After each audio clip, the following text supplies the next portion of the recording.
നീ കരുതുന്ന പോലെ നിന്റെ മിടുക്ക് കൊണ്ടൊന്നുമല്ല നീ ഇത്രയും കാലം പിടിക്കപ്പെടാതിരുന്നത്. നിന്റെ ഭാഗ്യം കൊണ്ട്. നീ ആ സ്റ്റേഷനിൽ നിന്ന് പുറത്തു വരുന്നത് കണ്ടിട്ട് ദൃക്സാക്ഷിയുണ്ട്.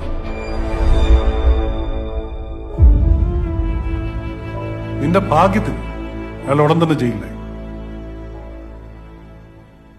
നിനക്ക് ഇയാളെ അറിയാം? കണ്ടിട്ടേ ഇല്ല? സർ, കണ്ടിട്ടുണ്ട്, പക്ഷെ ആരാണെന്ന് എനിക്കറിയില്ല. ഇത് ജോസ് ജോർജ്. സ്വന്തം അളിയനെ കൊന്ന കുറ്റത്തിന് ജീവപര്യന്തത്തിന് ശിക്ഷിക്കപ്പെട്ട കഥായിരുന്നു. ഈയിടെ പുറത്തിറങ്ങിയത്. നീ എന്നാടാ നിന്റെ അളിയനെ കൊന്ന്? 2013 ഓഗസ്റ്റ് 4. സമയം രാത്രി 12:30.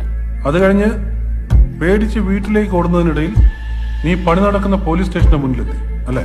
അതെ. അപ്പൊ എന്തോ ശബ്ദം കേട്ട് അകത്തേക്ക് നോക്കി നീ എന്താ കണ്ടത്? ഈ നിൽക്കുന്ന ജോർജ് കുട്ടിച്ചേട്ടൻ പോലീസ് സ്റ്റേഷനിൽ നിന്ന് ഇറങ്ങി വരുന്നു.